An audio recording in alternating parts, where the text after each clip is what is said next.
우리가 이제 성막 공부 두 번째 시간, 오늘부터 기물들에 대해서 같이 공부하도록 하겠습니다. 자, 같이 기도하시고 시작하겠습니다. 하나님 아버지의 은혜를 진실로 감사합니다. 하나님께서 당신을 이 세상에 계시하시고 또 하나님께서 예비하신 그 새하늘과 새 땅을 위하여 당신의 백성들을 불러 모으시는 그 열심을 인하여 감사하며 찬양을 드립니다. 하나님께서 그 역사를 이루기 위하여 수천 년 전에 이 땅에 하나님을 보여주며 예수 그리스도를 모형하며 또 그 천국의 모형으로 성막을 주시었습니다. 우리가 그 성막에 대한 의미를 깨닫고 그 안에 담겨있는 진리를 알아서 성막의 완성으로 오신 예수 그리스도와 연합하는 한 사람 한 사람 되기를 간절히 원하여 기도합니다. 그 하나하나에 하나님께서 심어놓으신 그 마음, 그 비밀을 우리가 깨닫는 시간이 되게 하여 주옵시고 그 진리가 나의 진리가 되어서 내가 하나님의 거하시는 그 성막이 될 수 있기를 간절히 사모하며 나아갑니다. 오늘도 참석하는 한 사람 한 사람 위에 하나님의 은혜로 함께하여 주옵시며 이 자리에 함께하지 못하는 우리 지체들이 어디 있든지 그들의 형편과 상황 가운데 하나님의 은혜 안에 거하게 하여 주옵소서. 감사하며 예수님의 이름으로 기도하였습니다. 아멘.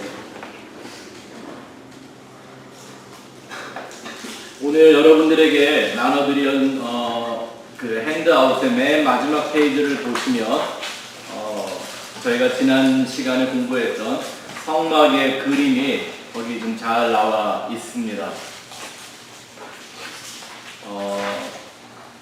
대략 한 규빗을 그냥 50cm로 생각을 할 때에 그냥 우리가 잘 아는 그 미터 개념으로요 50m, 25m 이렇게 이제 생각을 하는데 사실은 그보다는 조금 더 사이즈가 적을 겁니다. 한번 잘 보시면 이제 이 안에 있는 내용들을 우리가 하나하나씩 공부를 해 나갈 건데 전에부터도 말씀드렸지만 이 하나님이 성막을 인생에게 디자인해서 주셨을 때 그 특징은 겉에서부터 안으로 지어 들어가는 게 아니라 어떻게 한다고요? 가장 중요한 가장 깊은 곳으로부터 밖으로 시작해 나오는 이것이 굉장히 좀 의미가 있습니다. 오늘 우리가 그 얘기를 좀 한번 볼 건데요. 지난 시간에 공부했던 성막 그러면 우리가 반드시 생각해야 될 세 가지 중요한 것만 좀 복습을 하고 오늘 성막의 기물들로 넘어가도록 해보죠. 첫 번째 1번은 성막은 하나님과 사람의 연합을 위한 장소입니다. 연합.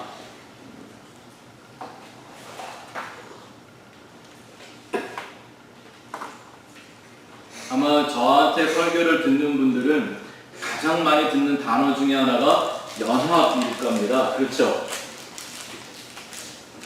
이 연합이라는 의미가 얼마나 중요하냐면 여러분 구원은 뭐 하는 거예요? 네? 하나님과 연합. 그렇죠. 구원이라는 게 어디 천국 들어가는 표 한 장 받은 그런 게 아니라 무엇을 구원이라고 하냐면 하나님과 연합된 것을 구원이라고 하죠. 우리가 예수를 구원자라고 부르는 것은 예수만이 우리를 하나님으로 연합되게 해주시는 분이기 때문에 그런 것입니다. 성막의 목적은 바로 하나님과 사람이 연합하기 위한 장소입니다.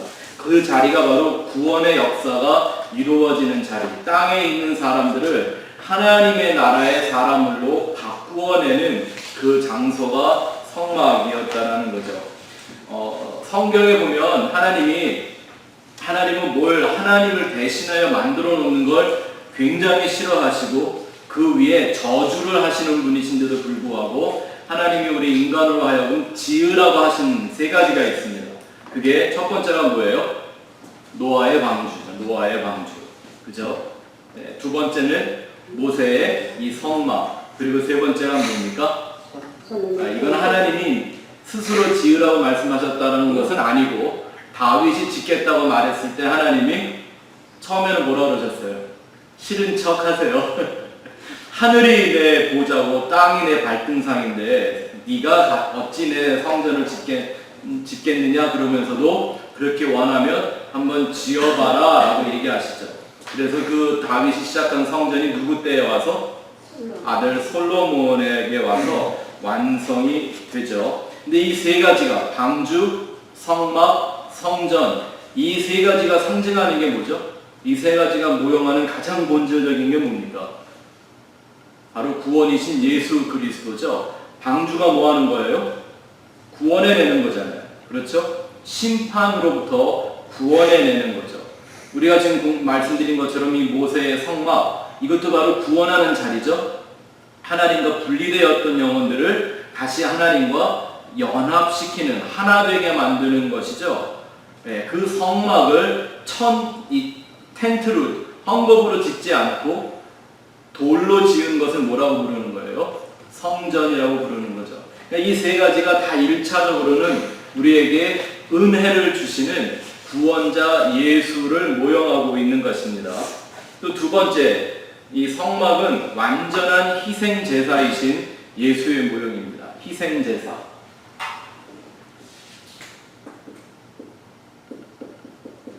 희생제사.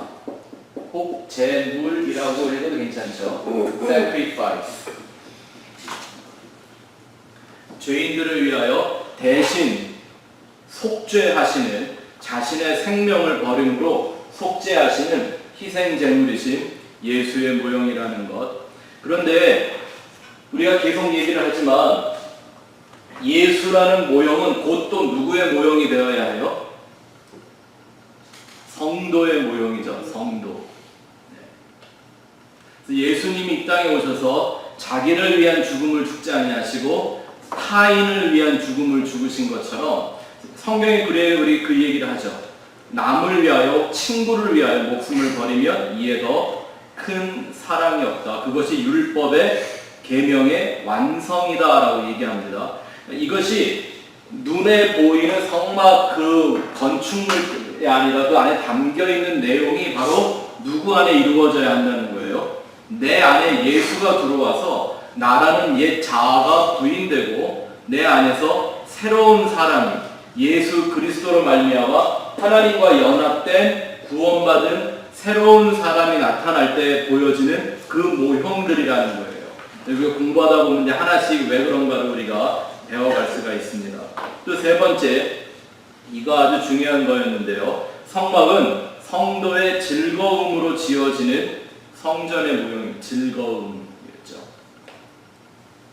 그 지난 시간에 기억나실까 모르겠습니다. 성경이 말하는 즐거움이라는 단어, 기쁨 혹은 희락, 이 단어는 우리가 보통 사용하는 기분 좋은 상태를 말하는 게 아니더라는 거죠. 성경이 말하는 즐거움, 기쁨, 희락이라는 말의 뜻이 뭐예요? 은혜를 깨닫는다라는 말이더라는 거죠. 은혜를 더욱 의지하게 된다, 또는 위를 바라보게 된다라는 말이 즐거워하다라는 뜻이에요. 제가 어쩌면 이번 주일날 하게 될 거고요. 아니면 다음 주에 이제 주일에 말씀을 나누게 될 건데요. 은혜를 깨닫는 게 여러분들에게 기쁨이세요? 기쁨이죠. 네.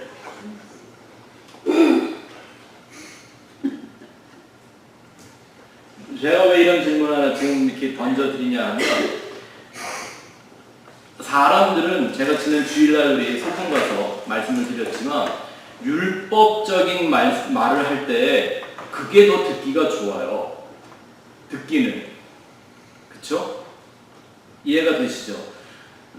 네가 뭘 해야 된다, 내가 모든 일을 내 스스로, 내 열심으로, 내 노력으로 나를 증명해야 된다라는 말을 들으면 듣기는 싫고 하기는 싫어도 듣긴 좋아요.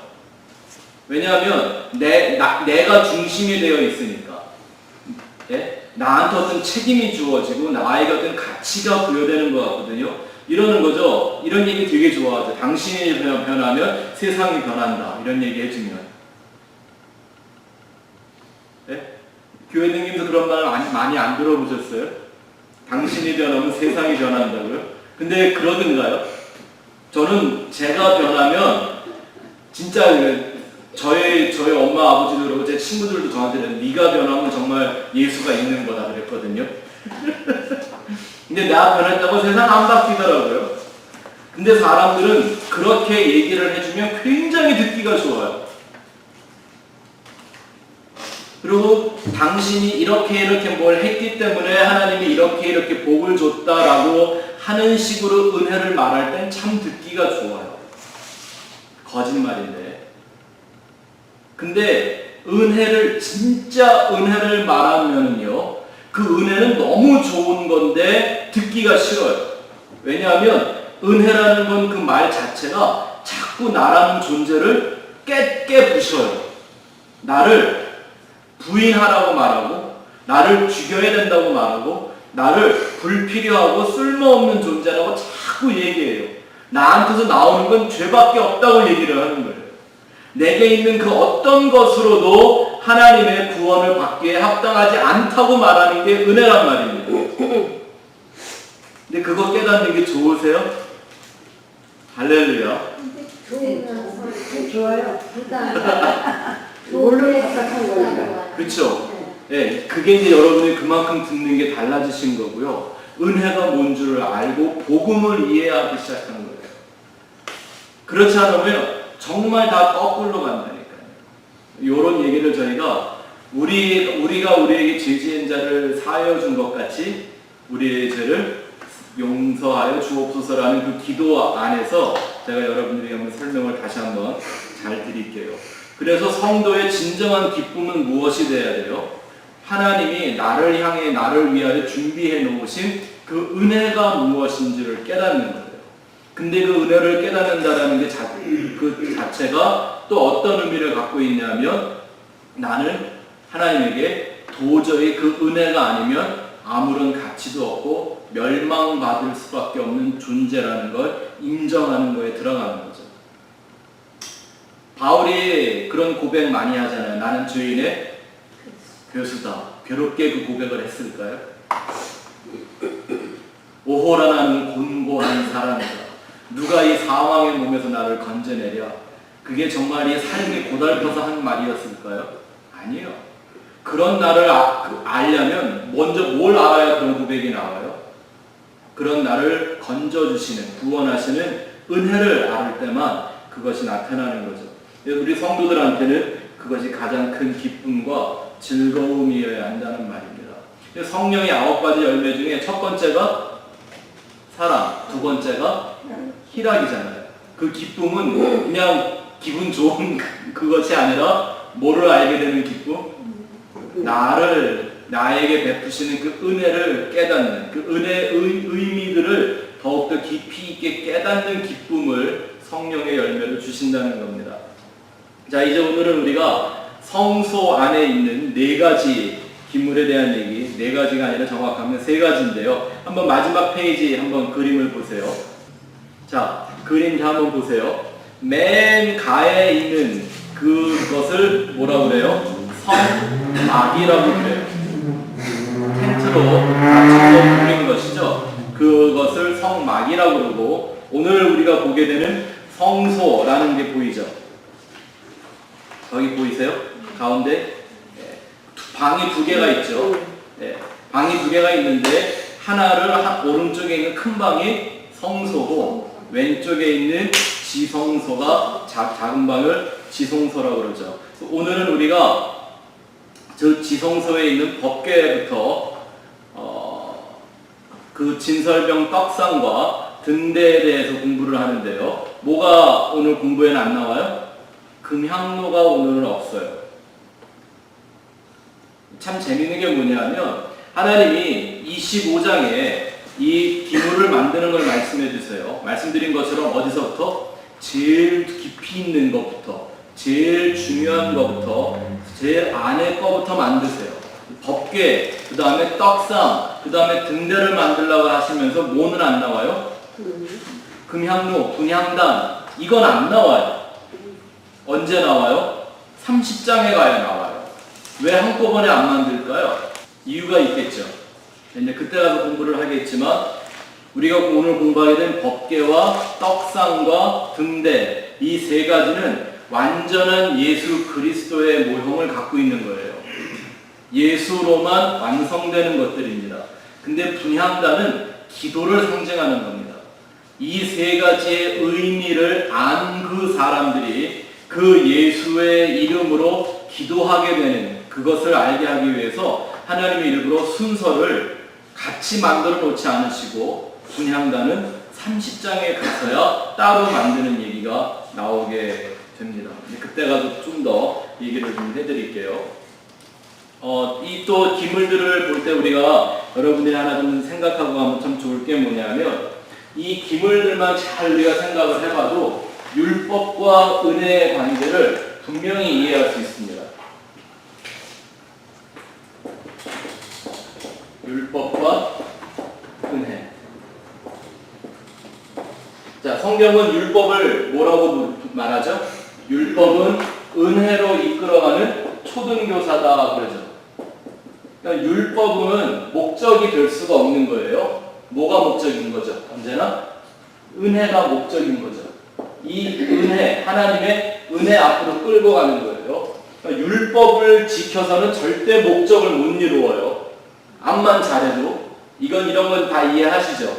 자, 왜 이 성막의 기물들을 공부하면 이게 보이냐면 하나님은 이 기물들을 만드는 방법, 방식, 법을 주세요. 그렇죠? 그래서 법대로 만들었어요. 만들어 놓고서 나중에 기물이 완성이 되면 이 법은 더 이상 쓸모가 있어요, 없어요? 하나씩 만들어 놓고는 더 이상 못 만들죠. 법계 한번 만들어 왔다고 또 만들 수 있는 건가요? 안 돼요. 하나님 허락 안 하세요. 그러니까 법은 뭐를 위해 주신 거예요?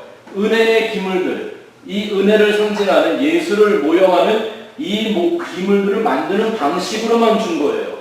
그 방식이 목적이 아니고 뭐가 목적이더라? 기물, 그걸 만드는 게 목적이란 말이에요. 율법은 뭐예요? 절대 목적이 아니에요. 은혜라는 그 예수라는 진리로 가게 되는 방법일 뿐인 거예요.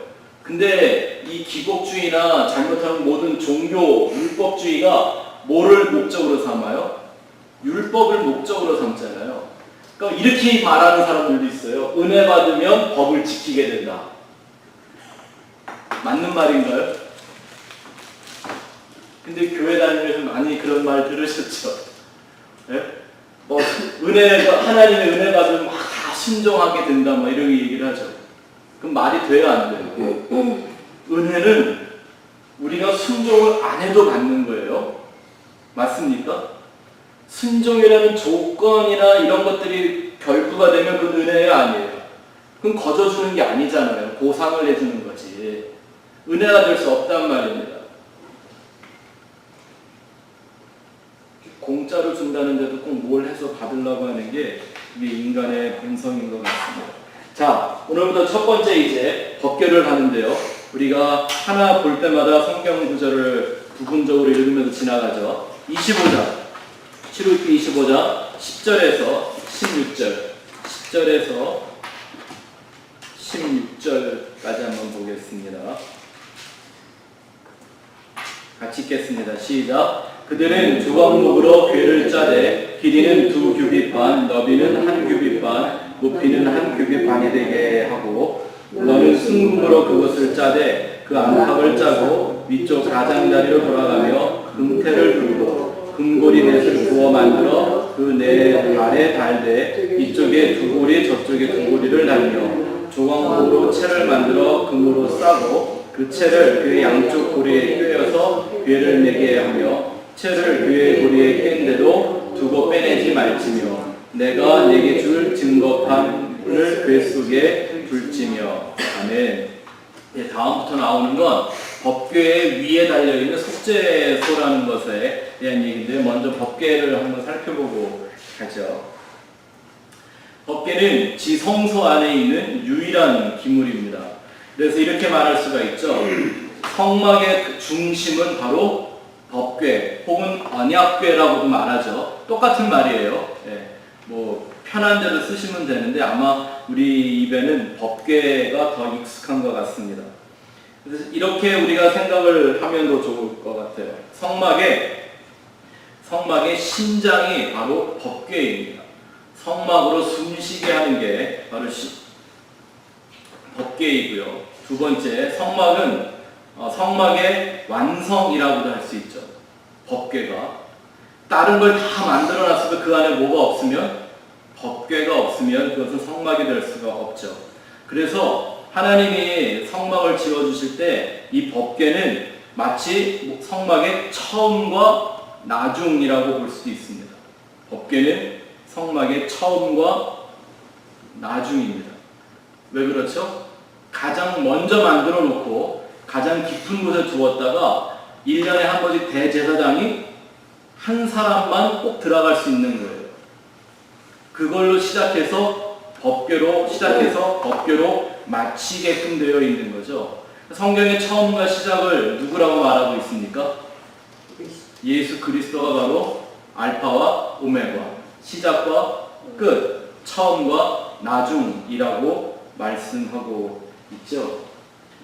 법궤를 가장 우선으로 만들어 놓는 것 자체가 우리는 여기서 전에 공부했던 already but not yet 이라는 그 하나님의 구원의 계획을 우리는 볼 수 있죠. 법궤가 완성되었다라는 건 뭘 다 의미하는 거예요? 나머지 모든 것들이 완성이 되고 하나님의 구원이 이미 그들 가운데 임했다라는 것을 말해주고 있는 것이죠. 모든 걸 미리 다 계획해 놓으시고 완성하신 것을 이제 한 사람 한 사람이 자기의 때에 그것을 얻어가고 누려가게 되는 그 과정들을 가르쳐 주시는 거죠. 또 두 번째 한번 가서 봅시다. 이 궤, 아크라고 하죠, 영어로는요. 이걸 상징적인 의미들이 몇 가지가 있는데, 이 법궤만이 모든 기물들 중에 법궤만이 안팎을 다 정금으로 쌉니다. 다른 것들은 겉에만 쌓여요, 금으로. 그런데 이 법궤만은 네모난 상자죠, 궤라고 하는 게. 법궤만은 안팎으로 그물을 다 쌉니다. 그 안팎으로 그물을 쌓는다는 게 어떤 의미가 있나요? 바로 정금 같은 믿음을 의미하는 거죠. 정금 같은 믿음. 금은 항상 믿음을 의미하는 거고요. 또 그 믿음은 곧 진리 안에 있는 믿음이어야 한다. 진리 안에 있는 믿음. 왜냐하면 하나님이 바로 그 믿음을 의로 여기시기 때문입니다. 의로 여겨주시는 것. 로마서 4장에 이 얘기가 아주 잘 나와 있습니다. 한번 같이 읽어보죠. 시작. 일하는 자에게는 그 삭시 은혜로 여겨지지 아니하고 보수로 여겨지거니와. 그렇죠? 한번 보세요. 여기 나와 있죠. 은혜와 은혜가 아닌 것에 대한 얘기를 하는 거죠. 네? 일하는 자에게는 그 삭시 은혜가 아니라 보수다라는 거예요. 그죠? 은혜와 율법의 차이를 얘기하고 있죠. 그 다음 보시죠. 시작. 이를 아니할지라도 경건하지 아니한 자를 의롭다 하시는 이를 믿는 자에게는 그의 믿음을 의로 여기시나니. 아멘. 어떤 사람을요? 일도 안 하고 경건하지도 않는데 그를 의롭다 하시는 이가 있대요. 이거 말 돼야 안 돼요? 이게 되게 좋은 것 같은데 말은 안 되는 것 같아. 세상은 이해를 못해요, 이걸. 세상은 그렇게 돌아갈 수가 없어요. 네. 이런 성경 구절들이 있는데도 불구하고 교회도 이걸 몰라요. 그 다음 읽어볼까요? 시작. 이란 것이 없이 하나님께 의로 여기심을 받는 사람의 복에 대하여 다윗이 말한다. 아멘. 누가 복 받았다고요? 일도 안 했는데 복을 받았대요. 자, 그 다음 읽어보죠. 불법이 사함을 받고 죄가 가려짐을 받는 사람들은 복이 있고 주께서 그 죄를 인정하지 아니할 사람은 복이 있도다 함과 같으니라. 무엇을 의로 여겨주신다고요? 믿음. 예. 그 우리를 나는 의롭지도 않고 일도 안 했고 경건하지도 않은데도 불구하고 내가 갖고 있는 나를 의롭다 하시는 그 일을 누굴 말하는 거죠? 하나님 아버지, 그가 보내신 예수, 그 예수를 믿는 자들을 의롭다고 하는 자들이 복받은 자들이라는 겁니다. 아멘. 이런 게 is too good to be true라고 하는 거죠. 이게 하나님의 은혜입니다. 성도는 땅에서 끊임없이 이 은혜를 배워가고 이 은혜를 깨닫고 그 은혜에 기쁨과 감사로 반응하며 사는 것이 그게 성도의 일생입니다. 또다시 율법과 이런 종교에 매여서 종노릇하는 게 아니고 말입니다. 그렇죠?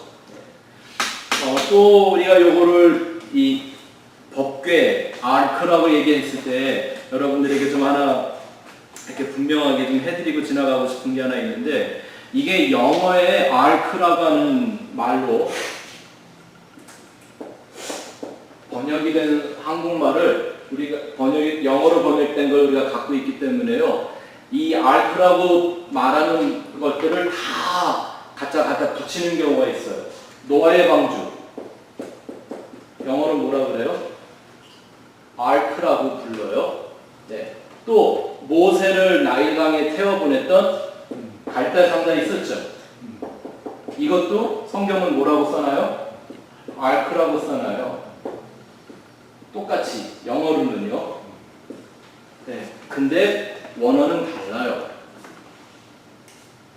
법궤는 아크라고 써놨지만 이 방주와 갈대 상자는 원어로 보면 테바라고 불러요.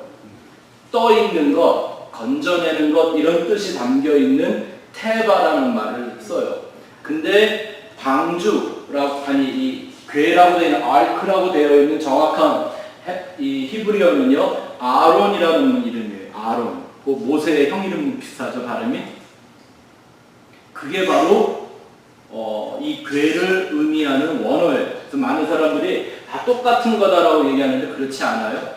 의미는 비슷하죠. 전부 다 뭐 하는 거예요? 구원, 구속의 의미가 있는 거지만 말 자체는 틀리다라는 것 설명을 드리는 겁니다. 오히려 재미있는 게 뭐냐면 이 궤를 상징하는 아론이라는 이 히브리어가 성경에서 제일 먼저 사용된 것은요, 이런 방주나 갈대 상자나 이런 게 아니에요. 관이었습니다. 관. 커핀. 예? 사람 죽으면 집어넣는 그 관. 왜죠? 왜 그런 같은 단어로 썼을까요? 이 법궤라는 말과 관이라는 말을. 그쵸, 상자라서 그렇지만 의미가 상자라는 뭔가를 쓰려면 다른 말을 쓸 거 많잖아요. 그죠? 다른 단어들이 있는데도 굳이 법궤에 쓰는 아론이라는 말을 관에다가 똑같이 썼어요. 왜냐하면 죽음이라는 건 뭘 말하는 거예요? 성도에게? 세상 사람들에게 죽음이란 인생의 끝이지만 성도들에게 죽음은 하나님의 나라로 가는 통로잖아요. 맞습니까? 새로운 생명의 시작인 거잖아요, 거기가. 그렇게 보면 같은 의미가 담겨 있는 것이죠. 자, 또 그 다음 한번 가서 보세요. 제가 요 안에 있는 그 법궤 안에 들어가는 세 가지의 기물들을 한번 잘 정리를 좀 해봤는데요. 자, 법궤 오늘 성경에는 안 나오는데요. 오늘 성경 본문에는 증거판만 넣어놔라. 십계명이죠. 십계명 돌판만 넣어놓으라고 되어 있는데 나중엔 법궤 안에 뭐가 들어가나요? 세 가지가 들어가게 되죠. 증거판, 아론의 쌍난 지팡이, 그리고 만나 항아리. 자, 이것들이 의미하는 것을 제가 세 가지로 좀 구별을 해봤습니다. 첫 번째는 하나님이 주시는 그 영생의 계시로 본다면 십계명은 어떤 거예요? 하나님의 계명. 그 계명은 역시 어디로 끌고 가는? 하나님의 은혜 앞에 무릎 꿇게 만드는 계명이죠. 아론의 쌍난 지팡이는 하나님의 권위와 생명을 의미하죠. 영적 권위와 생명. 왜 그렇죠? 하나님이 아론을 대제사장으로 세웠을 때 아론을 그 영적 권위에 대항하는 사람들이 있었죠. 고라의 자손들. 하나님이 어떻게 하셨죠? 아론의 지팡이에만 싹이 나게 하셨고, 그때 싹이 난 거예요. 어떤 싹이 났어요? 살구. 나무에 꽃이 피고 열매가 맺혔다 그래요. 마른 막대기에서. 그리고 그 고라의 자손들은 지진이 나면서 그들을 다 삼켜버렸죠. 이런 하나님의 영적 권위와 생명의 의미가 담겨 있는 거고요. 만나 항아리는 역시 뭘 의미하는 거죠? 하나님의 말씀, 하늘의 양식을 의미하는 거죠. 근데 이 또 세 가지가 흥미롭게도 예수 그리스도를 모형하는 것들이기도 하죠. 십계명은 뭐의 모형이에요? 율법의 완성이신 예수의 모형이고요. 또 아론의 쌍난 지팡이는 또 뭐의 모형이에요? 부활의 생명이신 예수의 모형이죠. 맞습니까? 아니 말은 죽은 나무에서 싹이 폈으니까 이건 부활인 거잖아요. 네, 좀 이따 말씀드리겠지만 그 살구라는 것이 부활을 의미하는 꽃이에요. 네, 또 만나 항아리는 생명의 떡, 생명의 진리. 네, 우리가 얼마 전부터 계속 많이 배웠죠. 요한복음 6장에 나와 있는 만나가 무엇을 의미하는 거였는지를 예수님이 요한복음 6장 전체 설명을 해주시죠. 근데 또 반면에 어떤 의미가 담겨 있냐면 이 세 가지 기물들은요, 모든 인생의 하나님 앞에 범한 근본적인 죄의 속성을 담고 있습니다. 왜 인간은 하나님 앞에서 죄인일 수밖에 없고 지옥의 멸망에 합당한 존재일 수밖에 없는가? 십계명은 무엇을 가르쳐줘요? 그 하나님의 법에 불순종한 인생들, 맞죠? 네, 이걸 어떻게 이 노트를 만들다 보니까 이렇게 표가 갈라지게 돼서 잘 아래 위로 한번 보시면 좋겠습니다. 네. 또 반면에 불순종도 문제지만 뭐가 어떤 문제가 돼요? 불순종만 문제가 아니라 또 순종해 보겠다고 율법을 맹신하는 것도 문제가 되죠. 율법주의. 그것도 문제란 말입니다. 그러니까 바리새인들이 이 십계명 자기 나름대로 다 지켰다고 생각하고 하나님 앞에 나는 의롭다고 뻐기죠. 이것도 역시 죄예요. 그렇죠? 또 아론의 쌍난 지팡이는 어떤 죄를 의미해요? 하나님을 대항하는 인간의 그 영적 권위, 하나님의 영적 권위에 대항하는 인간의 모든 죄가 그렇죠. 선악과 따먹고 하나님처럼 되겠다라고 하는 말을 우리 조선말로 막 쉽게 바꾸면 하나님과 맞먹어 보겠다는 얘기잖아요. 그죠? 하나님과 한번 맞짱 떠보겠다는 얘기 아닙니까? 그게 바로 뭐 하는 거예요? 그 권위에 대항하는 거죠. 우리 인생을 항상 그렇게 사는 거예요. 그래서 저희가 공부하는 게 나 자신을 부인하는 게 바로 나는 하나님이 될 수 없는 피조물일 수밖에 없다라는 걸 온전히 인정하는 자리라는 걸 말하는 거죠. 또 만나 항아리는 뭐 어떤 죄를 보여주나요? 그렇죠. 우리가 이제 앞으로 공부하겠지만 만나 하나님이 그렇게 매일 주셨는데 불구하고 인생들은 불만 불평하죠. 네?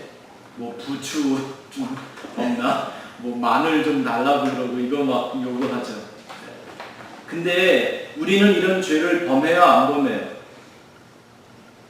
이게 내게 없는 게 아니에요. 죄송하지만 우리는 이 죄에 빠질 수밖에 없는 존재들이에요. 그게 참 안타까운 거죠. 이 죄에 빠져 들어갈 수밖에 없는 우리의 모습을 어디에다 담아놓은 거예요? 법궤 안에다가 담아놓고서 그 위에 끊임없이 피가 발라지게 하는 거예요. 피로 덮어버리는 거죠. 여기서 우리는 죄가 무엇인지를 이렇게 분명하게 배우게 됩니다. 자, 네 번째 한번 가서 보세요. 하나님이 감추신 것들이 많은데 그 중에 하나가 바로 이 법궤입니다. 이런 거 이렇게 딱 지금 이렇게 야 이거 법궤다 하고 보여주면 참 좋지 않겠습니까? 네? 인디아나 존스가 찾았다가 또 잊어버렸죠? 네? 이런 거 보여주면 사람들이 성경을 믿을 거 아니에요. 근데 하나님이요 이런 것들을 다 감추었습니다. 성경에서 예수 그리스도를 직접적으로 모형하는 모든 것들을 하나님은 아낌없이 숨겨버렸습니다. 노아의 방주도 그렇고 에덴 동산도 그렇고 이 성막의 기물들도 그렇고 대표적인 것이 바로 이 법궤죠. 그리고 더 놀라운 건 그 예수님의 피 묻은 십자가. 그 나무 어디 갔을까요? 그것 때문에 이 무슨 소설도 막 나오고 그러죠. 네? 그 나무로 뭐 만들어 놓은 무슨 뭐 키인가 뭐 칼인가 뭔가가 있으면 뭐가 뭐 다 된다는 것처럼 마치 막 이런 소설도 막 나오고 그랬죠. 네. 근데 이런 것들은 오히려 예수 그리스도만을 바라보게 만들게 하기 위하여 그 예수님이 이 땅에 오신 이후에는 사라져서 더 이상 인간이 찾을 수 없게끔 하나님이 만들어 놓으셨죠. 자, 여기에 중요한 의미가 있습니다. 그렇다면 우리는 이제 이 예수가 이 완전한 법궤의 모형인 것을 알았습니다. 아멘. 그렇다면 그 예수 안에 있는 사람들은 예수를 내 안에 모시고 사는 그 성도들 또한 뭐입니까?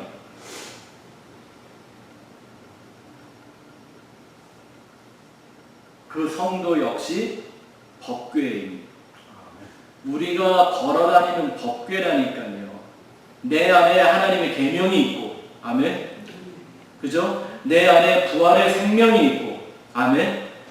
내가 매일 하나님에서 하늘에서 주는 그 일용할 양식, 내일의 양식, 그거 먹고 살잖아요. 그게 내 안에 있잖아요. 그럼 내가 뭐 한 거예요?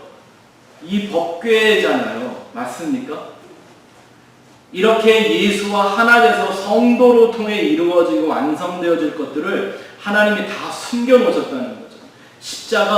십자가는 어디에 매달려 있는 나무떼기가 아니에요. 그 십자가의 예수가 내 안에 있고, 내가 그 십자가에 죽어서 예수와 연합된 사람이 되었으면 그 십자가는 어디 있어요 지금? 내 안에 있어요. 내가 지고 가고 있는 거예요. 맞습니까? 성경은 우리들에게 이 모든 것들을 그렇게 보여주고 있다는 말입니다. 모든 기물들이 마찬가지예요. 떡상, 등대, 앞으로 계속 나와요. 물두멍. 이게 예수의 모형이면서 곧 그것이 예수의 모형이기 때문에 나의 모형이 되는 거예요. 성도의 모형. 자, 또 그 다음 가서 한번 보죠. 두 번째는 속죄소라는 것입니다. 17절부터 28절까지 한번 같이 읽어보시겠습니다. 17절부터 28절까지 시작. 순금으로 속죄소를 만들되 길이는 2규빗반, 너비는 1규빗반이 되게 하고 금으로 그룹들을 속죄소 두 끝에서 쳐서 만들되 한 그룹은 이 끝에 또 한 그룹은 저 끝에 곧 속죄소 두 끝에 속죄소와 한 덩이로 연결할지며 그룹들은 그 날개를 높이 펴서 그 날개로 속죄소를 덮으며 그 얼굴을 서로 대하여 속죄소를 향하게 하고 속죄소를 그 위에 얹고 내가 내게 줄 그 증거판을 그 속에 넣어라. 거기서 내가 너와 만나고 속죄소 및 곧 증거궤 위에 있는 두 그룹 사이에서 내가 이스라엘 자손을 위하여 내게 일을 내게 이르리라. 거기다 밑줄을 거놓으시기 바랍니다. 22절에 거기서 내가 너와 뭐하고 만나고, 여기서 만난다는 건 그냥 길 가다 만나는 것 같은 그런 만남이 아니라 연합하겠다라는 그런 하나의 말씀의 뜻이 거기 있는 거죠. 그림을 한번 보여주실래요? 이 법궤와 속죄소가 어떻게 생겼을까? 네, 이건 이제 사람들이 이 성경에 나와 있는 걸 통해서 상상으로 만들어 본 거예요. 네. 자, 이게 겉에가 성막이고 앞에 있는 게 번제단, 두 번째에 있는 동그란 게 물두멍. 네, 이 그림들이 좀 이렇게 안 좋죠. 네. 이게 이제 실제 모형으로 만들어 놓은 거고요, 이스라엘에. 네. 그 다음 보여주세요. 네, 이게 성소예요. 우리가 공부한. 네. 이 성소에 들어가는 회막문이 있고 그 안쪽에 들어가면 이제 지성소가 또 따로 있는 거예요. 휘장으로 가려져 있는. 그 덮개도 무슨 의미가 있는지 우리가 공부하게 될 텐데요. 덮개를 걷어놓고 보면 이런 모양이 되죠. 그 다음 옆에서 보면 이런 식의 모형이 될 거예요. 이 왼쪽에 뭐죠? 이 방이 이게 지성소라는 방이고 그 안에 들어있는 게 뭐예요? 그게 이제 법궤. 그 위에 천사가 날개를 마주하고 있는 것처럼 보이는 그것이 속죄소라고 하는 거예요. 두 개가 붙어 있는 거예요. 속죄소가 법궤를 덮고 있는 거란 말입니다. 쉽게 말하면 그게 뚜껑이에요. 근데 성경은 이거를 왜 말 그대로 번역을 안 하나 모르겠어요. 원래 의미는 보좌라는 의미가 있습니다. 은혜의 보좌, mercy seat. 그게 바로 속죄소의 이름인 것이죠. 다음 보여주세요. 예, 이게 또 다른 상상의 모형입니다. 밑에 거가 뭐예요? 밑에 게 법궤, 언약궤고 두 위에 그룹이라는 천사. 그룹은 영어로 하면 cherub. 하나님을 경배하는 천사라는 뜻이에요. 천사들이 여러 가지가 있죠. 아마 들어보세요. 체럽, 세라핌 이런 거 들어보셨죠? 천사들도 각기 맡은 직분에 따라 이렇게 나누어져요. 미가엘은 싸움을 잘하는 전사예요. 가브리엘은 소식을 전해주는 메신저예요. 그쵸? 천사들이 다 자기 직분이 있어요. 이 체럽이라고 하는 경배한다, 이 천사는 경배하는 천사, 하나님의 영광을 찬양하는 그 천사인데, 이게 바로 속죄소 위에 거를 의미하는 밑에 게. 그림이 다 달라요? 땅에 이렇게 앉아서 왜냐하면 상상을 향해서 만든 거기 때문에 그런 모양까지는 하나님이 안 가르쳐줬단 말이에요. 이것도 보면 위에 날개 두 개가 어떻게 돼 있어요? 서로 맞닿아 있죠. 천사는 본 적이 없잖아요, 사람이. 그러니까 어떻게 할 수밖에 없어요? 상상을 통해서 만들 수밖에 없는데, 하나님이 원하시는 건 천사의 몸이나 얼굴을 원하는 게 아니라 뭘 상징하는 거예요? 그 날개, 하나님의 날개로 보호하고 있는 그 보좌를 상징하기 위해서 저런 모양을 만들어 놓은 거죠. 그래서 여러분들 인터넷을 좀 찾아보시면 아시겠지만 그림마다 달라요. 그림마다. 그래서 그 그림은 어떻게 생겼냐 이건 별로 의미가 없어요. 그것이 갖고 있는 뜻이 뭔가 아는 게 중요한 거죠. 노트에 가서 보시겠습니다. 속죄소, 은혜의 보좌, 멀시 시트라고 하는 거죠. 그 은혜의 보좌라는 건 밑줄을 보시기 바랍니다.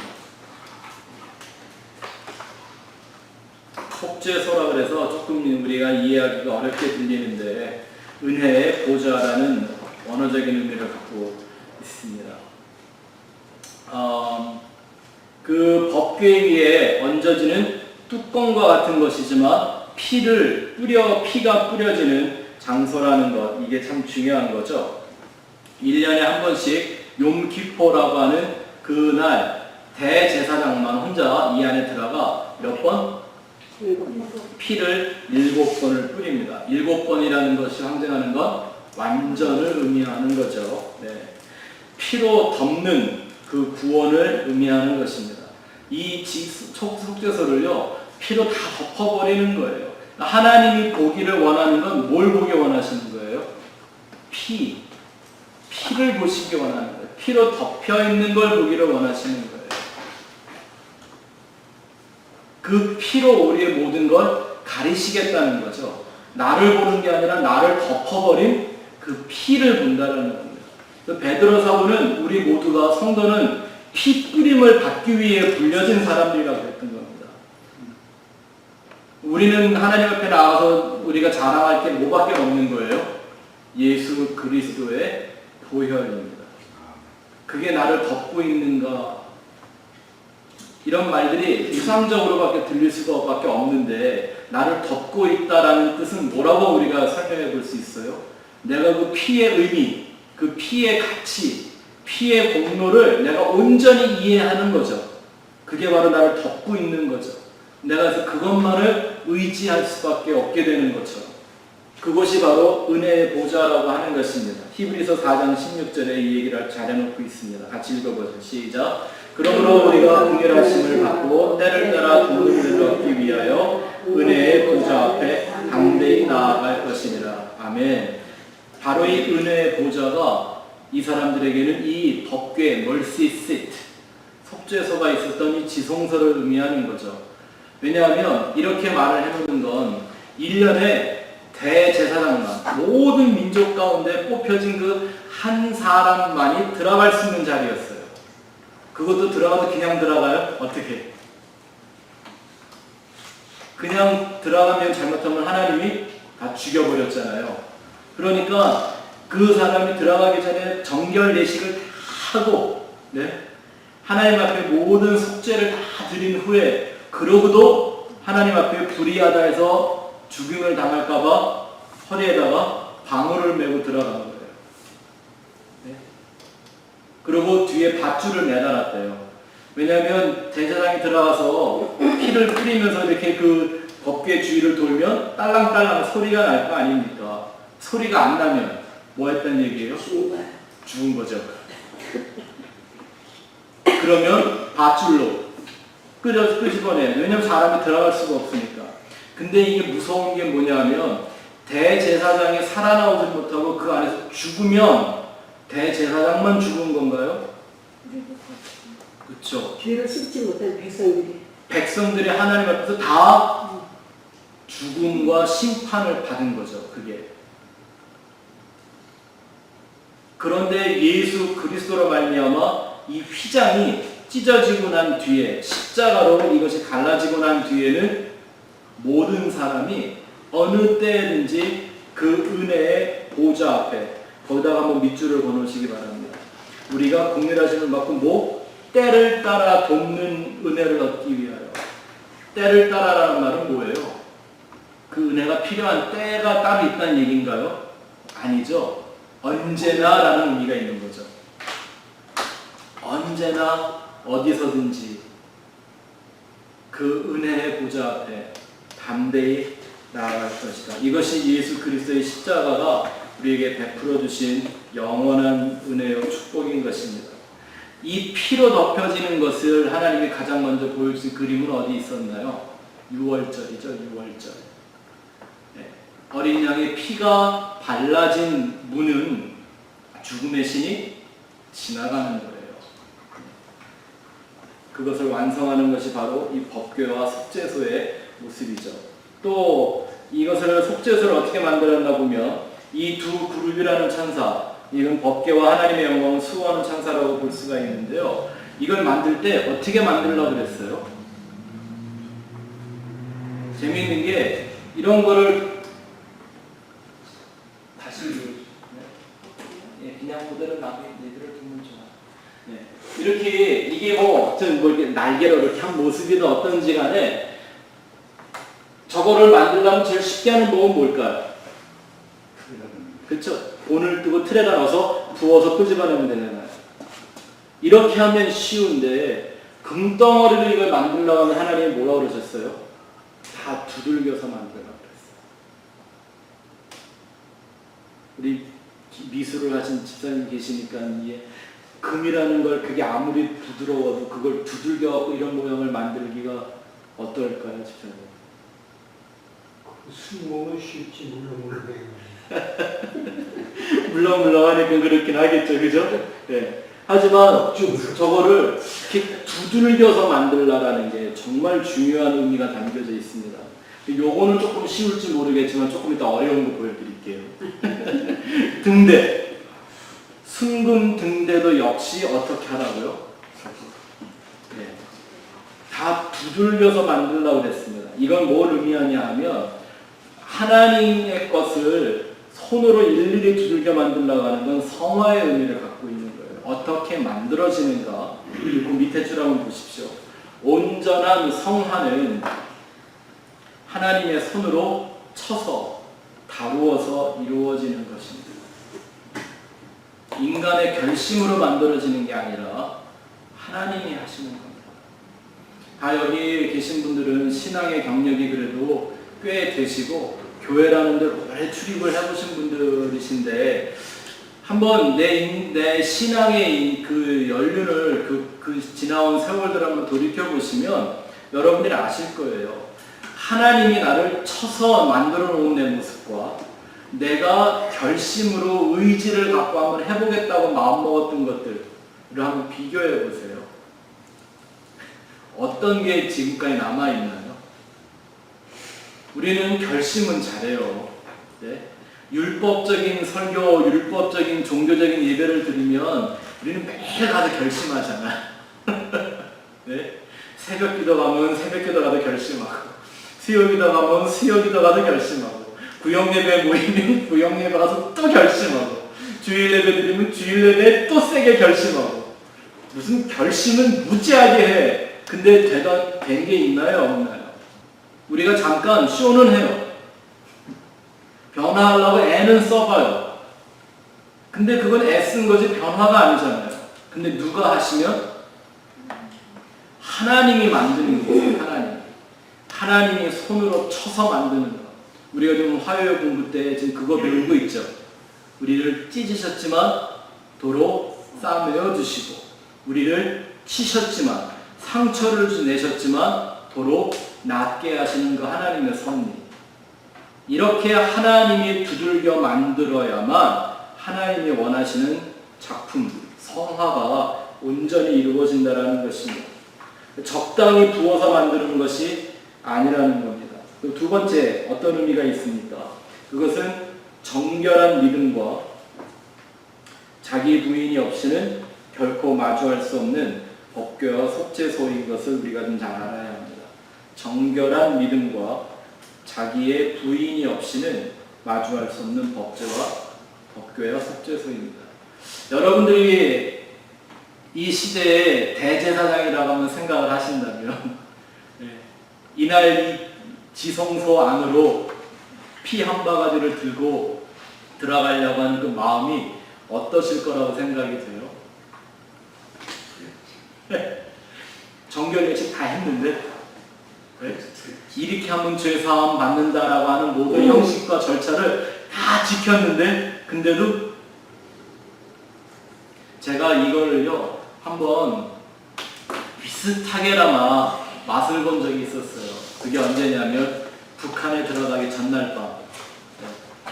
아마 제가 혼자 가면 그렇게 막 밤새워 고민하고 기도하고 안 그랬을지 모르겠어요. 그런데 저랑 같이 간 집사님들이 계셨거든요. 저희 교회 선교부나 전도 파트를 말씀이 맡아서 수고하던 그 집사님들이 따라갔는데 이 두 집사님들의 공통점이 뭐냐면 남편들이 다 미국 군대에서 높은 계급을 갖고 있는 사람들이에요. 3박 4일을 있는 동안에 말 한마디만 잘못 실수를 하면 이건 딱 정말 걸기 너무 좋죠. 나는 목사인 게 너무 분명하고, 그죠?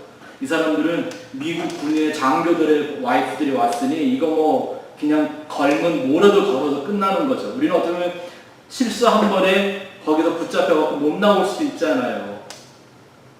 그런 걸 다 알고 각오하고 기도하고는 갔지만 전날 밤에요. 진짜 느낌이 어떠냐면 이게 큰일 나 잘못하면 집에 못 가겠구나, 죽으러 가는 거 아닌가 이 생각에 정말 밤새 기도했어요. 밤새 하나님 우리 지켜주실 걸 내가 믿지만 이런 거죠. 믿지만 못 믿겠어요.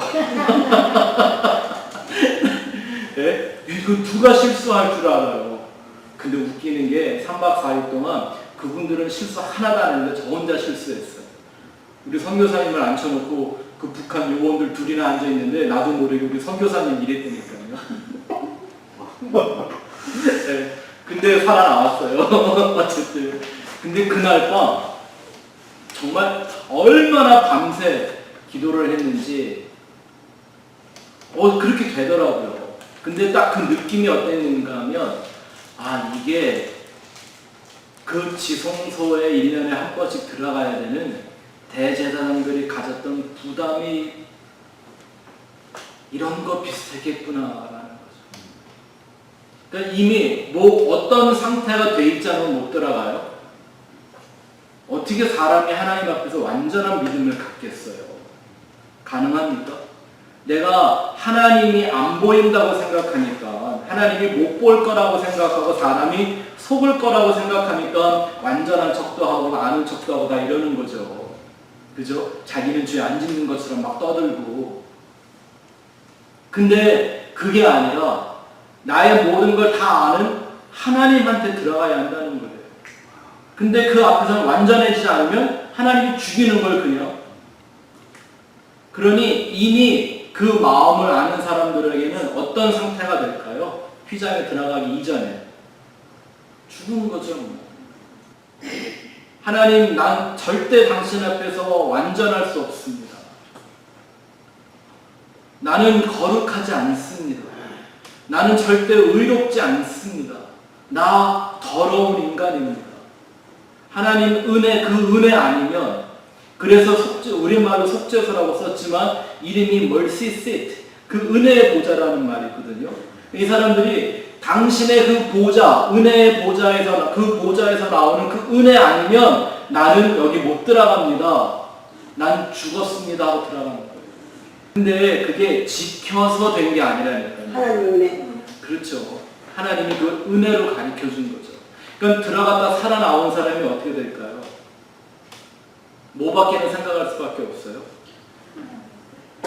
들어갔다 나왔다고 봐라 내가 난 살았지. 이럴 사람은 하나님이 대제사장도 못되게 하셨을 거고, 왜냐하면 그 대제사장은 누구의 예표가 되어야 했기 때문에, 예수님의 예표가 되어야 했기 때문에, 그렇죠? 그런 사람은 될 수 없었을 거고, 아마 그랬으면 나와서도 죽었을 거예요. 여러분이 하나님이라면 안 그러시겠어요? 이건 내가 은혜로 살려줬더니 지가 잘났다고 까불어? 그러면 거기서 죽여버리지 뭐. 왜냐하면 목적이 뭘 가르쳐주는 거기 때문에요. 여기는 뭐로만 들어간다? 하나님의 은혜로만 들어가고, 내가 그 은혜의 보좌 앞에 내가 속죄하는 의미로 피를 뿌렸을 때 하나님이 그거를 인정해 주시고 내 믿음으로 피를 뿌리는 거잖아요. 무슨 피에 힘이 있겠어요. 짐승의 피에. 그죠? 짐승의 피 한 바가지가 어떻게 그 200만이 넘는 사람들의 죄를 다 씻는다고. 근데 그걸 믿음으로 뿌리면 하나님이 약속하신 거니까 거기에 하나님의 용서의 은혜를 부으시는 그 은혜 받고 나오는 거예요. 그가 살아나왔을 때 하나님은 그와 함께 그 대제사장을 기다렸던 모든 백성들을 의롭다고 여겨주시는 거예요. 안 의롭지만 그 피의 약속이, 피의 언약이 계속 날려오는 거예요.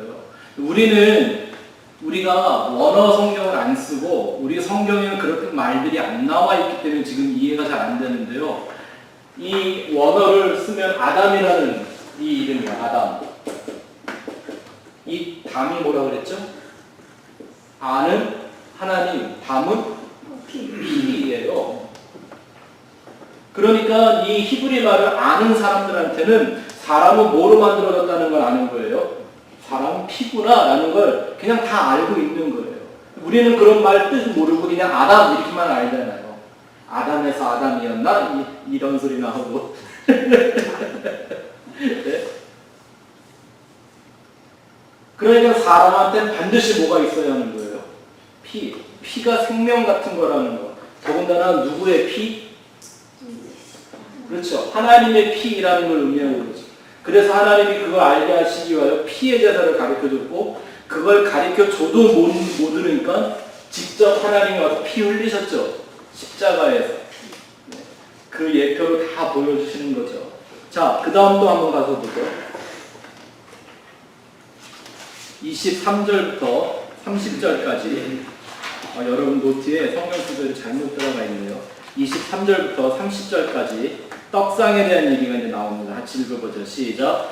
너는 조각목으로 상을 만들되 길이는 2규빗, 너비는 1규빗, 높이는 1규빗 반이 되게 하고 싸고 주위에 금테를 두르고 그 주위에 손바닥 넓이만한 턱을 만들고 그 턱 주위에 금으로 테를 만들고 그것을 위하여 금고리 넷을 만들어 그 네 발 위 무대 모퉁이에 달되 떡 곁에 붙이라. 이는 상을 낼 채를 꿰을 것이며 또 조각목으로 그 채를 만들고 금으로 싸라. 상을 이것으로 맬 것이니라. 너는 대접과 숟가락과 병과 붓는 잔을 만들되 순금으로 만들며 상 위에 전설병을 두어 항상 내 앞에 있게 할지라. 아멘. 자, 여기 이제 떡상이라는 게 나오는데요. 그림 한번 보여주실래요? 이 위에 저렇게 무교병, 누룩을 넣지 않은 떡 12개를 놓고 거기에 모든 순금으로 그릇, 숟갈, 이 병 이런 걸 같이 만들어 놓으라고 한 겁니다. 근데 금으로 싸기는 했지만 그 안에는 뭐로 만들어요? 나무로 만들죠? 근데 이 한국말에 조각목이라는 게 오역입니다. 잘못된 번역이에요. 원래는 이 나무의 이름이 시띠나무예요. 시띠나무. 네. 많이 들어보셨죠? 참 이상한 게 어떤 성경에서는 시띠이라는 걸 그냥 썼는데 여기서는 그냥 조각목이라고 써갖고 뭔지도 모르게 만들어놨어요. 이 시띠나무라는 게 원래 아카시아 나무의 일종입니다. 아카시아 나무. 이 아키스라는 헬라어가 가시라는 말인데 가시가 많은 나무, 그래서 아카시아입니다. 예. 근데 이 중국말 성경에서 이걸 조형목이라고, 중국에 있는 어떤 나무의 이름을 따서 조형목이라고 한 걸 그냥 한국 사람들이 번역을 하면서 뭔지 모르니까 조각목이라고 오역을 한 거예요. 예, 원래는 조각목이 아닙니다. 시띠나무라는 말인데 이게 의미가 있습니다. 이 시띠나무는 1년에 2번 황금색의 꽃을 피운다고 합니다. 언제? 봄과 늦여름. 뭘 상징하는 거하고 같아요? 한국 이른 비와 늦은 비를 그 비 오는 때에 꽃이 피는 거예요. 이게 어떤 의미가 있나? 이른 비와 늦은 비라는 걸 뭘 의미하는 거죠? 성경에서 항상 비가 나오면 한편으로는 말씀인 거고 또 하나는 은혜인 것이죠. 네. 하나님의 은혜를 받아 꽃을 피는 나무 이런 뜻이 담겨져 있는 거죠. 네. 그 나무로 만드는 거예요. 근데 한국의 아카시아는 꽃이 황금색이에요? 아니죠? 하얀색이죠? 그래서 한국에 피는 아카시아를 개 아카시아라고 그럽니다. 네. 자, 이거는 성소의 오른쪽에 위치해 있는 떡상입니다. 거기에 이제 떡을 올려놓는데 그 떡의 이름이 뭐냐면 진설병이라고 되어 있죠. 네. 그런데 여러분 노트에 보시면 뭐라고 되어 있냐면 진설병의 말의 뜻이 뭐냐면 the bread of the presence 라는 뜻이 있어요. 그게 뭐냐면 presence는 뭘 의미하죠? 하나님의 임재. 이 떡은 하나님이 여기 계시다라는 걸 상징하는 떡이래요. 그리고 또 하나는 어떤 의미가 있냐면 showbread라는 말을 영어로 번역을 해냈는데 헬라어에서 정확히 보면 판이 하나님의 얼굴이라는 떡이에요. 이게 하나님의 얼굴을 보여주는 떡 이렇게 되어 있습니다. 근데 이 떡이 상징하는 건 또 뭐죠? 예수님이고 말씀을 정확하게 말씀하고 있는 거죠. 자, 거기 요한복음 여러분 그 노트에 다음 페이지에 보시면 요한복음 6장 말씀이 나와 있는데 이 얘기를 먼저 이거 설명을 해드릴게요. 전 페이지에 보면 진설병의 헬라어가 레헴이라는 말입니다. 레헴. 근데 이 세 글자를 그냥 문자적으로 풀으면 뭐냐면 첫 글자가 라메드, 위라는 뜻이에요. 그리고 두 번째 헤이는 은혜, 생명 이런 말이고요. 세 번째 네모는 맨, 이 얘기를 하도 많이 했으니 아시죠? 말씀, 물, 진리 이런 뜻이거든요. 그러니까 이걸 문자 그대로 풀면 어떻게 돼요? 하늘에서 은혜로 내려온 말씀 이렇게 되는 거죠. 하늘에서 내려온 생명의 진리 이런 뜻이죠. 맞습니까? 레헴이라는 말이 그 뜻이에요. 자, 이걸 예수님이 요한복음 6장에서 그대로 말로 풀어주십니다. 가서 읽어보죠. 시작. 내가 곧 생명의 떡이로라.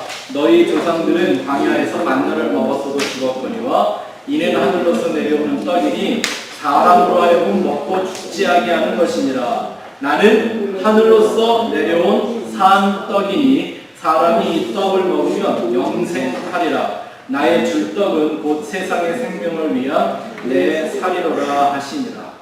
맞아요. 레헴이라는 이 진설병, 그 떡을 그대로 말씀하신 거죠.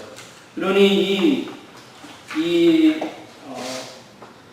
떡상과 그 위에 있는 12개의 떡은 뭘 의미한 건지 우리가 대번에 알 수 있죠. 예.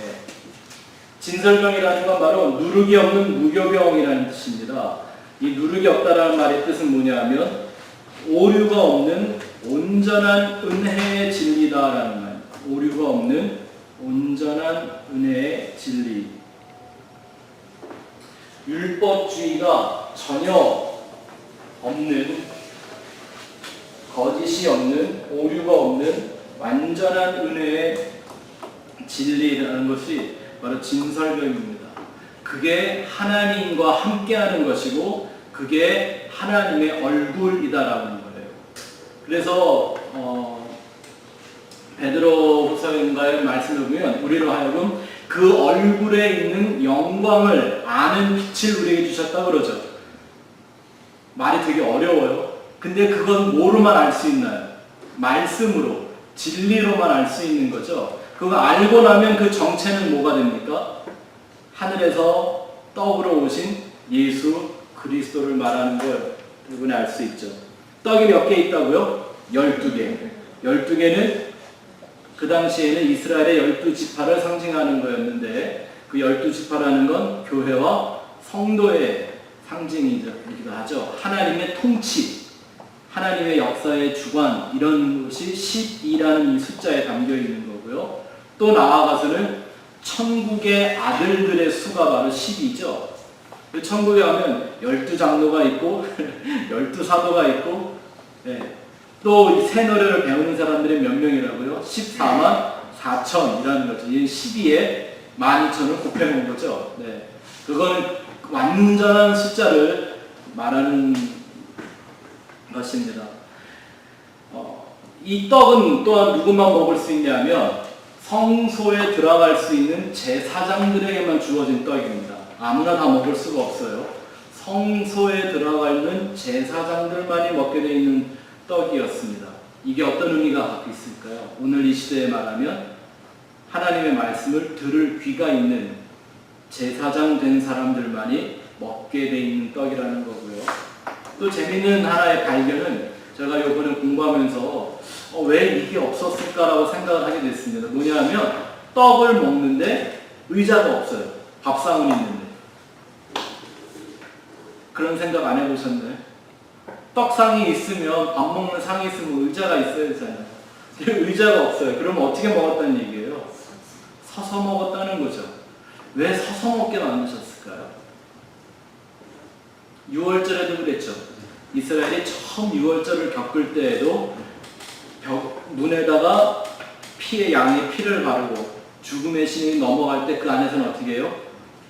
다 도망갈 것처럼, 금방 떠날 것처럼 옷을 다 차려입고 허리를 동이고 뭐예요? 신발 다 신고 서서 무교병을 먹는 거예요. 그렇죠? 이 얘기가 에베소서에는 전신갑주로 나와요. 허리에 뭐해라? 띠를 띠고, 진리의 띠를 띠고, 바로 이런 그림이 있는 건데 여기에 중요한 의미가 하나 있습니다. 왜 말씀을 상징하는 떡을 먹는데 서서 먹는가? 왜 서 있게 하는가? 그게 이제 두 번 다음에 등대라는 걸 공부하면 여기 잘 이해가 될 수가 있습니다. 등대, 성경에 돌아가서 보시죠. 31절부터 마지막 절까지 같이 한번 크게 읽겠습니다. 시작. 너는 순금으로 등잔대를 쳐 만들되 그 밑편과 줄기와 장과 꽃받침과 꽃을 한 덩어리로 연결하고 가지 6을 등잔대 곁에서 나오게 하되 다른 3가지는 이쪽으로 나오게 하고 다른 3가지는 저쪽으로 나오게 하며 이쪽 가지에 사구꽃 형상의 잔색과 꽃받침과 꽃이 있게 하고 저쪽 가지에도 사구꽃 형상의 잔색과 꽃받침과 꽃이 있게 하여 등잔대에서 나온 가지 6을 갖게 할지며 등잔대 줄기에는 살구꽃 형상의 잔색과 꽃받침과 꽃이 있게 하고 등잔대에는 나온 6을 위하여 꽃받침이 있게 하되 두 가지 아래에 한 꽃받침이 있어 줄기와 연결하며 또 두 가지 아래에 한 꽃받침이 있어 줄기와 연결하며 또 두 가지 아래에 한 꽃받침이 있어 줄기와 연결하게 하고 그 꽃받침과 가지를 줄기와 연결하여 전부를 순금으로 쳐 만들고 등잔 7을 만들어 그 위에 두어 앞을 비추게 하며 그 불집게와 불똥 그릇도 순금으로 만들지니 등잔대와 이 모든 기구를 순금 한 달란트로 만들되 너는 산과 이 산에서 내게 보인 양식대로 할지니라. 아멘. 40절에 보니까 하나님이 모세한테 뭐라고 그랬어요? 산에서 이미 보여주셨다라고 돼 있어요. 이게 참 흥미롭지 않아요? 말씀으로 설명을 해주면서 내가 산에서 너한테 보여준 대로 해라. 그러니까 이걸 보고 왔다는 거예요. 이런 모양인 거예요. 이것은 이제 하나님이 우리를 만들어 가시는 그런 성화의 의미가 담겨져 있는데 이게 갖고 있는 의미는 뭐 등대 그러니까 우리가 금방 알겠죠? 빛과 연결되어 있는 말씀이에요. 이 위치는 성소 안으로 들어가면 왼쪽에 있는 거죠. 오른쪽엔 떡상이 있고 왼쪽엔 이 등대가 있습니다. 그러니까 이것을 여러분 노트 한번 보시면 어떻게 우리가 해석을 붙일 수 있어요? 한쪽엔 말씀, 떡상이라고 하는 그 말씀이 있고 반대쪽엔 빛을 비추어 주시는 성령의 빛, 이런 의미가 있는 거죠. 그러니 보세요. 이 안에 이렇게 망을 쳐놓으면 안에 들어가면 깜깜해서 뭐가 보이겠어요? 안 보이겠어요? 아무것도 안 보이죠. 그러니까 이 등대의 빛은 뭐를 비춰주는 거예요? 떡상, 그 떡을 비추어 주고요. 그렇죠? 떡을 먹으면 그 빛의 의미를 아는 거예요. 서로 마찬가지로 관계를 갖고 있는 거죠.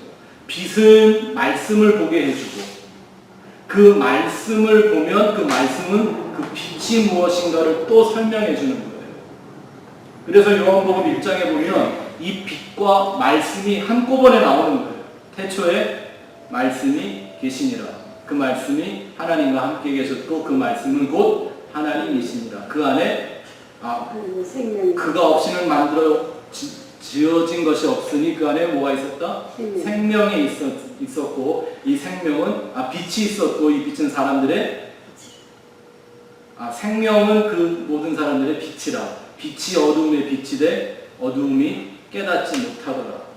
빛은 말씀을 보게 해주고 말씀을 보면 빛이 무엇인가를 이해하게 되는 이런 관계성으로 만들어져 있는 거란 말입니다.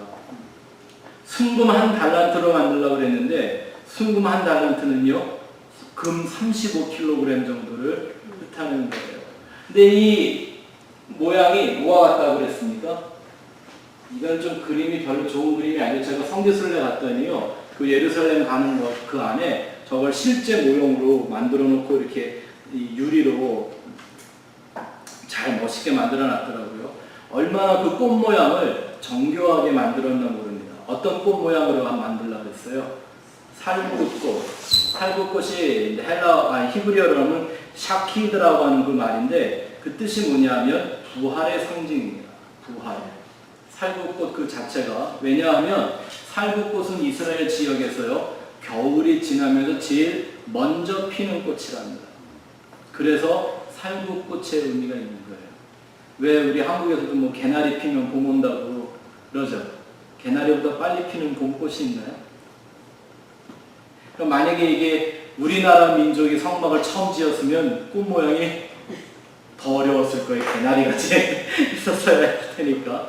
이 살구꽃, 이게 바로 부활의 상징입니다. 이 새 생명, 잠자는 자들의 첫 열매가 되신 예수 그리스도를 말하고 있는 거죠. 이 살구꽃이 어디서 피었었다고요? 아론의 쌍난 지팡이에게도 피어있던 꽃입니다. 근데 아까 제가 왜 그 말씀 드렸죠? 왜 이 떡을 꼭 하나님이 앉아서 편하게 먹지 않고 서서 먹게 하셨는가? 그 의미가 있습니다. 그 떡을 비추어주는 이 등대는 살구꽃 모양인데 그 모양은 뭘 상징한다 그랬죠? 부활이란 말입니다. 근데 이 부활이라는 말을 우리가 좀 잘 다시 유념해 둘 필요가 있습니다. 부활은 무슨 불교에서 윤회, 환생 이런 걸 뜻하는 것 같은 그런 부활이 아닙니다. 예? 그 밑에 여러분 노트에 보면 서 있는 모습이 중요한 것은 이거 한번 보세요. 모든 기물들이 다 상자로 만들어서 땅에 놓아져 있는데 얘만 서 있죠. 네? 얘는 그냥 놓는다고 안 그러고 뭐라고 불러요? 램프, 스탠드, 서 있는 거잖아요. 그죠? 저게 설무 모양, 나무의 모양을 하고 부활의 의미를 하는 까닭이 있습니다. 여러분 노트에 보면 부활이라는 말의 헬라어가 아나스타시스라고 하는 말이에요. 아나스타시스. 근데 이 말이 아나라는 말과 히스템이라는 두 단어가 만난 거예요. 위를 향하여, 하늘을 향하여 서다, 서게 되다 라는 뜻입니다. 그리고 그 히스템이라는 말이 동사인데 이게 명사형으로 바뀌면 스타우로스라는 말이 되고요. 그 말을 우리 한국말로 번역하면 십자가입니다. 일단 십자가와 부활은 하나입니다. 맞습니까? 부활이라는 말이 바로 뭐냐면 말씀으로 다시 살아 하늘을 향해 서다라는 이런 의미가 있는 겁니다. 예수님 이런 말씀하셨잖아요. 내가 부활이요 생명이니 나를 믿는 자는 어떻게 해요? 죽어도 살겠고 무릇 살아서 나를 믿는 자는 영원히 죽지 않을 거다. 그 말은 이미 부활한 거다라는 말이잖아요. 맞습니까? 그 영생이 이미 우리 가운데 있다라는 말씀이죠. 자, 이 얘기를 로마서 5장에 바울이 이렇게 설명합니다. 같이 읽어보죠. 시작. 그러므로 우리가 믿음으로 의롭다 하심을 받았으니 우리 주 예수 그리스도로 말미암아 하나님과 화평을 누리자. 또한 그로 말미암아 우리가 믿음으로 서 있는 이 은혜에 들어감을 얻었으며 하나님의 영광을 바라고 즐거워하느니라. 이게 무슨 말이에요? 믿음으로 서 있는 이 은혜, 부활을 상징하는 거죠. 그것이 구원인 것이고요. 그래서 성경은 서 있다, 세우다라는 말을 우리말로는 다 십자가로 번역을 해버렸지만 하나님의 말씀 그 진리 위에 서는 것, 이것을 부활이라고 얘기하는 거예요. 구원이라고 말하는 것이고요. 그래서 살구꽃 모양으로 서 있는 램프 스탠드를 만들어 놓은 것입니다. 다양한 의미가 있겠죠. 아까 우리가 40절 마지막 절을 보니까 산에서 보여줬다. 이런 거 본 거 아닐까요? 이 7개의 가지가 모양이 상징하는, 7개가 상징하는 게 많이 나오죠. 아마 어쩌면 이 모세는 그 산에 올라가서 사도 요한이 보았던 계시록에서 펼쳐졌던 그 모든 사건을 그도 역시 봤을지 모른다는 생각이 듭니다. 이 구절을 우리가 돌이켜보면 산에서 봤다라는 하나님이 요 모양만 이렇게 보여줬다는 얘기일까요? 아니겠죠. 저거 보는데 무슨 40일이 걸렸겠어요? 그냥 한번 보면 되는 건데, 그죠? 근데 40일 동안 저거를 봤다는 얘기는 그 의미와 이것이 어떻게 펼쳐질 것이고 어떤 모양으로 완성이 될 거라는 걸 다 보여주셨다는 얘기죠. 그러니까 이 등대가 요한계시록에 어떤 모양으로 나와요? 7 촛대로 나오고요. 맞습니까? 7 별이 되기도 하고요. 7 교회가 되기도 하고요. 7 대접, 7 나팔, 7 인, 이런 거를 다 풀어져 나가는 거예요. 저 안에. 그래서 이 등대는 바로 이 말씀을 비추는, 떡상에 있는 그 생명의 떡, 그 말씀의 빛을 발하게 하는 바로 우리 모든 성도들과 교회의 삶을 보여주는 것이기도 하죠. 자, 그 아래 한번 가서 보고 마칩시다. 이 빛의 근원이신 예수를 말씀하는 거죠. 빛은 생명의 본질이라고 요한복음 1장에 말하고 있습니다. 같이 읽어보죠. 시작. 그 안에 생명이 있었으니 이 생명은 사람들의 빛이라. 빛이 어둠에 비치되 어둠이 깨닫지 못하더라. 이것이 이 빛이 어디서 완성돼요? 요한계시록 마지막 장에 가면 이 빛이 다시 등장합니다. 같이 읽어보죠. 시작. 다시 밤이 없겠고 등불과 햇빛이 쓸데없으니 이는 주 하나님이 그들에게 빛이시니라. 그들이 세세토록 왕노를 하리로다. 아멘. 여기서 말하는 이 빛은 이런 물리적인 빛일까요? 아니죠. 거기도 형광등 켜야 보일까요? 태양이 떠야 보일까요? 그런 빛 아닙니다. 이 빛은 어디에 나와 있는 그 빛이에요? 창세기 1장에 나와 있는 그 하나님이 빛이 있으라 하셨던 그 빛이죠. 그 빛은 창조된 빛이 아닙니다. 하나님이 나타낸 거예요. 있던 거를. 자리만 옮겨 놓았다라는 뜻이 그 안에 담겨 있는 거란 말입니다. 가장 정결한 기름으로 항상 불이 꺼지지 않게 하라고 그랬습니다. 그것은 바로 성령을 의미하는 거고요. 성령은 진리의 영, 그 영의 본질은 방언하고 병 고치고 하는 은사가 아니라 진리입니다. 진리. 아멘. 말씀드린 것처럼 이 등대 역시 속죄소와 같이 둘러여서 만드는 기물입니다. 그래서 성도는 하나님이 두드릴수록 빛이 납니다. 아멘. 하나님이 저와 여러분들을 많이 두들겨 주셨으면 좋겠습니다. 그렇게 해서 우리 안에 정금과 같은 믿음만 남아지고 그 진리를 비추어낼 수 있는 그런 등대와 같은 역할을 할 때 그들이 세상에 빛이 되는 겁니다. 아멘.